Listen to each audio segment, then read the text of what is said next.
ये series decode करेगी उन सभी क्वेश्चंस को जो एग्जाम में आए हैं, ताकि हम इस एग्जाम में एक एनालिसिस कर पाए और जो फ्यूचर में एग्जाम आने वाले हैं उसको समझ पाए कि वो कहाँ से आएंगे। हमने कंप्यूटर के सारे क्वेश्चन को डिकोड कर लिया, कहाँ से उठाए थे एग्जैक्ट, हमें बुक का नाम पता है, एग्जैक्टली हमें उस बुक में वो पेज नंबर भी पता है कि जहाँ पर ये चीज़ें लिखी हुई है, जहाँ से कमीशन ने एग्जैक्टली वही क्वेश्चन उठा लिया जो वहाँ पे लिखा हुआ था। इस पूरी वीडियो में मैं आपके साथ वो चीज़ें डिस्कस करूंगा। अगेन मैं आपको कुछ चीज़ें मल्टीपल टाइम बताऊंगा भी। देखो, मैं अब तक आपको बताता हुआ आया हूँ, बहुत बार बताया है कि भाई दो चीज़ें होती हैं। कोई भी जो एग्जाम पेपर सेट करता है तो उसको मजबूरी में वो क्वेश्चन पेपर कहाँ से सेट करने होते हैं, गवर्नमेंट सोर्सेज से सेट करने होते हैं, ताकि जब भी कोई एग्जामिनेशन में इशू आए तब उसका पता अपना पाला बचा रहे। वो कहे कि देखो सर, मैंने तो गवर्नमेंट सोर्स से क्वेश्चन बनाया, मेरी गलती नहीं है। राइट, ये बात समझते हो ना? यही चीज कमीशन ने डिटो अप्लाई कर दी अपने पेपर पे, एग्जैक्टली बिना किसी चीज में उधर उधर जाए। अब ज्यादा टाइम को खराब नहीं करते, सबसे पहले तो हम देखते हैं कि क्वेश्चन क्या क्या थे। देखो, मैं आपको एक बात बताऊं, गवर्नमेंट सोर्सेज पे आपको हमेशा से रिलाई करना था। वो आप लोगों ने किया है या नहीं किया है, लेकिन हाँ, कमीशन ने तो किया है।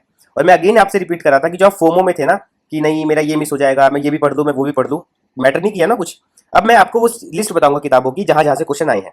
तो बेसिक आइडिया, ज्यादा कमीशन ने इधर उधर दिमाग खराब नहीं किया है। उसने या तो उठाया है NIELIT का कॉन्सेप्ट, या उसने कुछ दो इंडियन लेखक हैं उनके नाम भी बताऊंगा और वो किस किताब को छापते हैं वो भी बताऊंगा। इग्नू का मटेरियल उठाया हुआ है, NCERT से सवाल आ रखे हैं और NPTEL से सवाल आए हुए हैं, या जो यूपी की एक टेक्निकल यूनिवर्सिटी है वहां से सवाल आए हुए हैं। बस इन 5 सवालों के आसपास ही, इन 5 सोर्सेज के आसपास ही आपका पूरा कंप्यूटर के क्वेश्चन पेपर को दर्ज किया गया है। अब यहाँ पे एक और चीज आती है, जितने भी कंप्यूटर के क्वेश्चन थे, जैसे कि कंप्यूटर के क्वेश्चन आपकी जितने भी आने थे, उसमें आप दो चीजें समझोगे। पहला, PYQ के ऊपर जो लोग तैयारी करके जा रहे थे खत्म हो गया है। कारण क्या हुआ है उसका? पैनल चेंज कर दिया है कमीशन ने, अपना क्वेश्चन बनाने का पैटर्न बदल गया है। और कुछ क्वेश्चन तो इतने एडवांस लेवल के हैं, जब मैं आपको किताब के नाम बताऊंगा तो आपको समझ में आएगा कि उसको लेवल को अचीव करने के लिए आपको अप्रोच टोटली बदलनी होगी अपनी। देखो, दो तरह की यहाँ पे अप्रोच है। आप ये बोल सकते हो मेरे तो पेपर बहुत बेकार चला गया, मैं तो कंप्यूटर में कुछ किया ही नहीं। या दूसरी इशू ये भी हो सकता है कि ठीक है, कंप्यूटर में कुछ इशू हुआ है मेरा, अब मैं उन चीजों को ठीक करके आगे जाऊंगा। आपने क्या किया? आपने फोमो के चक्कर में बहुत सारी चीजें को ज्वाइन कर लिया, उसको ज्वाइन करने के बाद आपने रिजल्ट निकाला। मैंने इस पूरे के पूरे सिनारियो में आपसे 2-3 बातें कही थी। पहला, गवर्नमेंट सोर्सेज पे रिलाय रखो, है ना? आपको लगता था कि ठीक है ये बोल रहा है, इसको अपने यूट्यूब भाई मैंने तो अपनी यूट्यूब पे वीडियो बनाना भी बंद कर दिया था, ताकि आप लोगों का फोकस सिर्फ रहे अपने एग्जाम पे। लेकिन जो बातें मैंने आपको कही, मैंने कहा गवर्नमेंट सोर्सेज पे रिलाय रखो। कंप्यूटर के सारे क्वेश्चन गवर्नमेंट सोर्सेज से निकल के आए हैं। एक भी क्वेश्चन ऐसा नहीं है जो आप कहो कि नहीं सर ये गवर्नमेंट सोर्सेज से नहीं है। एग्जैक्टली हर एक क्वेश्चन को ट्रेस बैक कर लिया हमने, हर क्वेश्चन को हमने एग्जैक्टली पॉइंट ढूंढ लिया है। सेकंड, मैंने आपसे ये भी कहा था कि हिस्ट्री में आपको कुछ चीजें नहीं पढ़नी है, वो नहीं आई। सब पढ़ा रहे थे उनको, सारे कोचिंग इंस्टीट्यूट ने पढ़ाया है। जो किताबें छापने वाली हैं 2-3 पब्लिकेशन, उन्होंने भी छाप के बताया है। मैंने आपको बताया था कि साइंस में यही चीजें नहीं पढ़नी है। फिजिक्स, केमिस्ट्री, बायोलॉजी जो आप ट्रेडिशनली पढ़ते आ रहे हो वहां से सवाल नहीं आएंगे। सब लोग उसे पढ़कर गए। जब पढ़कर गए, टेक्नोलॉजी वाला पार्ट आपने छोड़ दिया, आपको तो पेपर बुरा जाना ही था ना। लेकिन जिन लोगों ने किया, देखो 20,000 प्रहार हमने सीरीज शुरू की थी, उस 20,000 के प्रहार में ऐसे भी लोग हैं जिन्होंने 75% से ऊपर नंबर हासिल किए हैं, 75 नंबर से ऊपर नंबर आए हैं जिनके, और ऐसे भी लोग हैं जिनके 40-30 नंबर आए हैं। सब तरह के लोग हैं, राइट? मैटर क्या है कि जो आपको जिस समय में बताया गया था, क्या आपने उसको फॉलो किया रिलीजियसली, या आपको ऐसा लग रहा था कि ठीक है मुझे कोई शॉर्ट नोट्स दे दो, मैं उस शॉर्ट नोट्स को पढ़ूंगा और पढ़कर सिलेक्शन में ले लूंगा। मेरी बात सुनो, ये 2000 नहीं है, ये 2010 नहीं चल रहा है, ये 2024 चल रहा है, 2026 चल रहा है। और 2026 में आपको एडवांस होना पड़ेगा, कमीशन बहुत आगे निकल गया है। मैं अभी आपको किताबों के नाम बताता हूँ। देखो, पहली किताब कौन सी है जो आपने पढ़नी है? जो एक क्वेश्चन आया ना लाइबर ऑफिसर का, लाइबर ऑफिस राइटर का, उसकी एक्सटेंशन क्या है? ये क्वेश्चन कहाँ से आया है? ये आया है NIELIT के CCC में, जो O लेवल का कोर्स होता है उसके मॉड्यूल 3 में एग्जैक्टली यही पॉइंट लिखा है। और यहाँ से क्यों उठाया है? क्योंकि NIEL जो भी ऑर्गेनाइजेशन का नाम है, क्योंकि NIELIT ने ही सबसे पहले MS ऑफिस की जगह पे जो ओपन सोर्स है लाइबर ऑफिस, उसको शुरुआत किया था अपने सिलेबस में पढ़ाने का। उसकी एक्सटेंशन को डायरेक्टली पूछ लिया, ये वो मॉड्यूल का नाम है जहां से वो क्वेश्चन बना है। ब्लॉकचेन टेक्नोलॉजी के ऊपर क्वेश्चन आया है। मॉड्यूल 9 में ओवरव्यू दिया गया है future skills and cyber security का, यहां से ये क्वेश्चन उठा रखा है। एग्जैक्टली जो उसमें लिखा था, एग्जैक्टली उसी पॉइंट को उठाया हुआ है।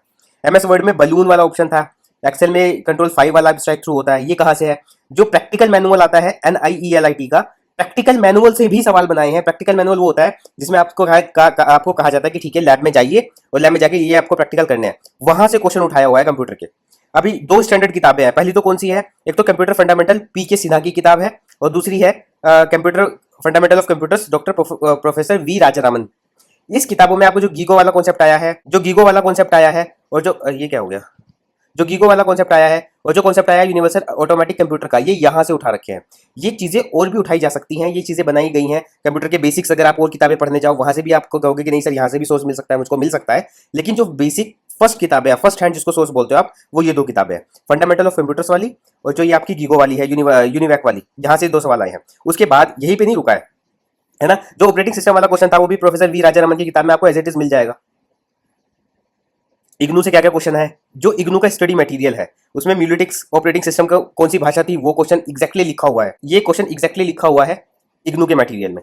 उसके बाद सिस्टम स्टार्टअप के दौरान कहाँ से जो बूट स्ट्रैप लोडर कहाँ से होता है, इग्नू के मटेरियल में है MCS 041 में। ये भी दोनों को दोनों वहीं पे मेंशन है। 042 में ये वाला मेंशन है ब्लूटूथ टेक्नोलॉजी के बारे में, कहाँ से शुरुआत हुई थी। जो एनसीईआरटी बेस्ड कंप्यूटर साइंस के क्वेश्चन है, मानक फ्रंट भाषा कौन सी है, वो NCERT class 10 computer fundamental applications में से आया है। एमएस के पावर पॉइंट में जो बैक स्टेज व्यू है, वो क्वेश्चन वो सारा का सारा 9th क्लास की कंप्यूटर टेक्नोलॉजी के ऊपर है। एनपीटीईएल जो आईआईटीज का होता है और एकेयूटीयू उत्तर प्रदेश की टेक्निकल यूनिवर्सिटीज है, वहां से ये दो क्वेश्चन बने हुए हैं आपके। एक्जैक्टली कौन से बीटेक के 7वें सेमेस्टर में ये सिलेबस पढ़ाया जाता है, वहां से उन्होंने सवाल उठाया हुआ है। अब आप देखिए इस पूरे के पूरे प्रोसेस को आपने देखा कि कहां से कौन कौन से सवाल आ रहे हैं। पहला क्वेश्चन, पहला सोर्स NIELIT आपको पढ़ना है। दूसरा सोर्स जो आपसे यहाँ से क्वेश्चन आए हैं वो दो किताबें मैंने आपको बताई, PK सिन्हा और प्रोफेसर वी राजरमन। फिर जो इग्नू की किताबें हैं, ई ज्ञान कोश, वहां से सवाल आए हैं। एनसीईआरटी CBSE मैंने आपको मॉड्यूल भी बता दिया, क्लास नंबर भी बता दिया, उसकी बुक का नाम क्या था वो भी बता दिया।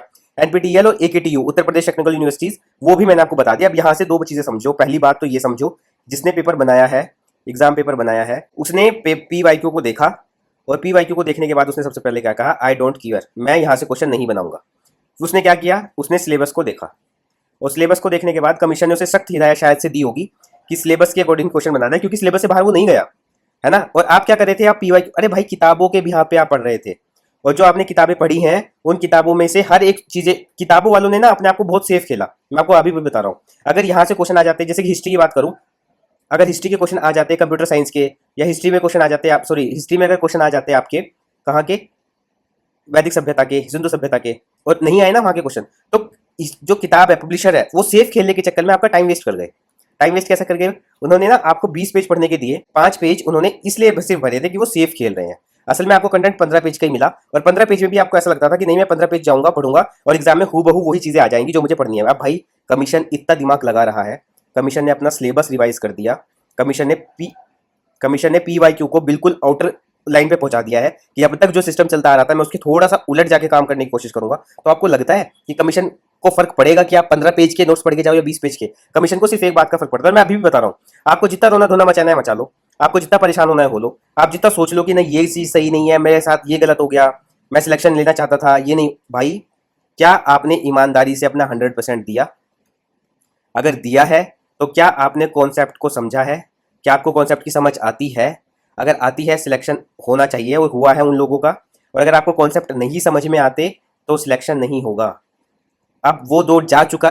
जब आप मार्केट में जाओगे, एक एप्लीकेशन की किताबें उठाओगे, उठाने के बाद आप उसको रट लोगे, वहीं से क्वेश्चन पेपर के सारे क्वेश्चन आ जाएंगे, और क्वेश्चन आने के बाद आप कहोगे कि ठीक है मेरा तो सिलेक्शन हो गया। अब मुझे एक जरा बात बताओ, जो ये मैंने आपको 5 सोर्सेज बताए, एक्जैक्टली मैंने आपको पेज नंबर भी इनके बताया, बुक का नाम, मॉड्यूल नंबर भी बता दिया, जो कौन कौन से 5 सोर्सेज है वो, ये वो 5 सोर्सेज है, ये वो 5 सोर्सेज है। NITL भारतीय लेखक हैं जो 2, इग्नू, NCERT और NPTEL। क्वेश्चन कितने आने थे कंप्यूटर के? 15।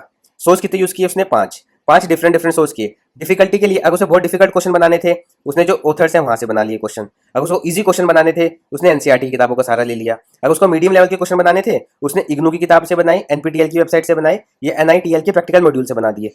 वो इतना दिमाग लगा रहा है, तो तुम्हें क्या लगता है कि तुम जाओगे मार्केट में, एक किताब परचेज करोगे जो कि इतने सेफ खेल के अपने आप को बना रहे हैं, इतना सेफ खेल रहे हैं कि नहीं मैं यहाँ भी सेफ खेलता हूँ, मैं स्टूडेंट्स को वो भी देता हूँ जो अब तक पूछा जा रहा है, चाहे पैटर्न चेंज हो चुका हो, चाहे सिलेबस चेंज हो चुका हो, या मैं वो भी बनाता हूँ कि जो सिलेबस में उसके हल्के हल्के पॉइंट भी डाल देता हूँ। भाई मेरी बात समझो, सिलेबस को पकड़ो, सिर्फ और सिर्फ सिलेबस आपका मित्र है। सिलेबस को पकड़ने के बाद उसके नोट्स बनाओ, गवर्नमेंट सोर्सेज जितने भी अवेलेबल हैं उन सब से, बस यही सिलेक्शन लेने का मूल मंत्र है। ये मैंने आपको मूल मंत्र बता दिया, इससे सिवा कुछ भी नहीं होगा। इसके सिवा आप कुछ भी कर लो, आप कहीं चले जाओ, आप किसी से पढ़ लो, नहीं सिलेक्शन होगा। सिलेबस उठाओ, उसके नोट्स बनाओ गवर्नमेंट सोर्सेज से, और बस इतना ही करना है, इससे ज्यादा नहीं करना। अभी तो कमीशन देखो, इस पेपर से ना 2 चीजें हुई है। पॉजिटिव चीज क्या हुई है, आपको पता लग गया कि कमीशन ने क्या बंद किया है, और अब आप लोअर पीसीएस के एग्जाम में इस चीज को ध्यान रखोगे। नेगेटिव चीज़ क्या हुई है कि आपका लेखपाल का पेपर बेकार चला गया, आपकी तैयारी डेप्थ में नहीं थी। और मैं अगेन बता रहा हूँ, अगर आपकी तैयारी डेप्थ में नहीं होगी तो और भविष्य वाले पेपर भी बेकार जाएंगे। इस पेपर से सीख सकते हो, जो समझदार है आप में से, इस पेपर से सीख कर अपने पहले कॉन्सेप्ट को स्ट्रॉन्ग करना चालू करें, गवर्नमेंट सोर्सेज पे भरोसा करना चालू करें और सिलेबस से बाहर ना जाएं। और जो आप लोगों में से इमोशनल हैं, जिनको अगली बार फिर से रोना है, अगली बार फिर से परेशान होना है कि मेरा पेपर खराब हो गया, वो क्या कर सकते हैं, वो जाएं, जाके ये कहे कि ये पेपर क्यों ऐसा आया है एग्जाम में, ये पेपर कहाँ से आया है, ऐसा तो पेपर आता नहीं था, ऐसा क्यों कर दिया कमीशन ने। बस यही दो पर्सनैलिटीज़ हैं। नेक्स्ट पेपर में जिनका सिलेक्शन होने वाला होगा वो लोग होंगे जो गवर्नमेंट सोर्सेज से पढ़ेंगे, सिलेबस से लिमिटेड रखेंगे अपने आप को और चीज़ों को आगे लेके जाएंगे। जिनका सिलेक्शन अगले पेपर में भी नहीं होगा वो लोग होंगे जो आने वाले 5 से 10 दिन खराब कर देंगे सिर्फ इसलिए कि भाई इस बार ऐसी गलती हो गई, इस बार ऐसा क्यों हो गया, मैंने तो ये सही किया था, मैंने तो वो सही किया था, मेरी मेहनत करी थी, मैंने तो उस किताब से ही पढ़ा था। आपने बेसिक अंडरस्टैंडिंग को फॉलोअप नहीं किया, आपने कंप्यूटर के बेसिक थ्योरी को फॉलोअप नहीं किया, दैट्स वाई आप यहाँ पर हैं। इस डिकोड की सीरीज में हम आगे ये भी देखेंगे कि जो बाकी के क्वेश्चन हैं वो कहाँ कहाँ से आए हैं और उनसे आप कितना अच्छे से अपने आप को चेंज कर सकते हैं। हमारा पूरा फोकस रहने वाला है कंप्यूटर पे और यूपी जीके पे, क्योंकि यही वो दो मेजर पोर्शन है जो लोअर पीसीएस में भी अपने आप को रिपीट करने वाले हैं। तो हम इसके लिए भी तैयार रहने वाले हैं खुद के लिए।